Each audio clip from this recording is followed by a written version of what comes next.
Hey, welcome. Today we are diving deep into the world of authentication. It's a question we answer dozens of times a day, probably without even thinking about it. How do you prove you are you? Well, let's get into it. Seriously, think about it. Every time you unlock your phone with your face, or type a password into your laptop, or even just stick your card into an ATM and punch in your PIN, you're answering that exact question. You're authenticating yourself. But what's really going on behind the scenes, especially when the stakes get really, really high? To figure this all out, we're going to follow a new employee named Jane. And her first day on the job is not at some regular office. Nope. She's starting at a high-security data center, one of the most locked-down places on the planet. And her journey inside is going to show us everything we need to know. So here's the thing. All security, and I mean all of it. From the simple lock on your front door to the security at a nuclear facility, it's all built on just three basic ideas. These are the pillars of proving who you are. Every single access control system in the world, it doesn't matter how fancy or complex it is, uses at least one of these three factors or maybe a combination of them. So let's meet our three pillars of security. First up, we've got something you have. This is probably the one you're most familiar with. It's a physical object, right? Like a metal key, or in Jane's case, an access badge. It's super fast, super easy, but it has one huge, glaring weakness. If I can steal your key, the system thinks I'm you. Simple as that. Pillar number 2 is something you know. This is a secret that in theory only you should have in your head. Think a password or a PIN code. Now the problem here is that, well, humans are not great at keeping secrets. We write them down, we tell our friends, or we fall for what's called shoulder surfing. Yeah, that's literally just someone peeking over your shoulder as you type. And our final pillar? Something you are. This is all about biometrics, using a unique part of your body. It could be your fingerprint, your face, or even the incredibly complex pattern of your iris. Now this is the hardest one to fake. I mean, you can't exactly lose your fingerprint, right? But it can be a bit slower to use, and it definitely opens up a whole can of worms when it comes to privacy. So, okay, each of these pillars is pretty strong on its own, but they each have a fatal flaw. For a place like a data center, relying on just one of them creates what we call a single point of failure. If a thief can just steal one card or guess one password, the entire system just collapses. That's why the real magic happens when you start layering them. And this whole idea of layering is what we call multi-factor authentication, or MFA. You've almost certainly used this before, probably for your email or your bank account.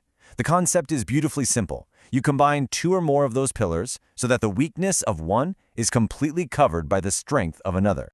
All right, let's see how this actually works in the real world. We're back with Jane at the data center, and we're going to follow her from the street all the way into the super secure server room. You'll see how the security just keeps ramping up step by step. Okay, so first step, getting into the main lobby. Jane just walks up to the turnstile and taps her company badge on the reader. Beep, she's in. The goal here is just to get people into the building quickly and efficiently without causing a massive traffic jam. This is your classic single-factor or 1FA security. It's only using one of our pillars. Something you have, her badge. It's convenient, for sure, but it is the absolute lowest level of security. But now Jane needs to get into the data hall itself, the very heart of the facility. And here, she's not just facing a door, she's up against a man-trap. It sounds intense because it is. It's basically a high-security airlock that only lets one person through at a time. And this is where we see the nuclear standard of security kick in. To get through, Jane has to do three totally separate things. First, she taps her badge. That's something you have. The first door opens. She steps inside. Then, she has to enter a secret PIN on a keypad. That's something you know. And for the final step, she looks into a scanner that verifies the unique pattern of her iris, something you are. Only when all three of those check out does the second door finally open. That is three-factor authentication in all its glory. Now, we've talked a lot about that first factor, the simple key card. Seems pretty straightforward, right? Well, there's a dirty little secret in the security world about these cards that you really need to know about. And I'm not kidding. That very key card you might be using every single day to get into your office, it could be giving you a complete and very dangerous illusion of security. And here's why. So many buildings still use these old Prox cards. The problem is they're completely unencrypted. They're just shouting their ID number out to any reader that's listening. And what's truly terrifying is that anyone can buy a $20 cloning device online and copy one of these cards in seconds. The new standard, so-called smart cards, are a different beast entirely. They are encrypted. The card and the reader actually have a secret digital handshake before any information gets exchanged, making them virtually impossible to clone. So the verdict from security pros on this? It is crystal clear, and it is blunt.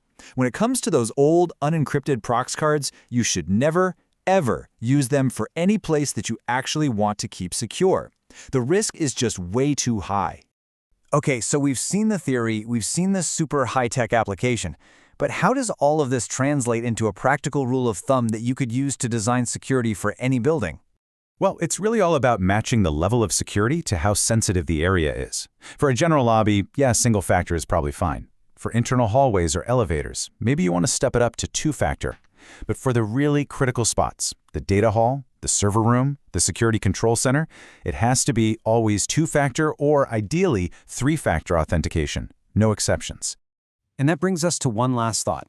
We've seen that something you are, biometrics, is the toughest nut to crack. It's the hardest factor to defeat. And as this technology gets cheaper and more common, we're getting closer and closer to what you might call foolproof security. But it leaves us with a really big question. How much of our personal biological data are we really willing to trade for that feeling of perfect safety? What's the right balance? That's something we're all going to have to figure out. Thanks for joining me on this deep dive.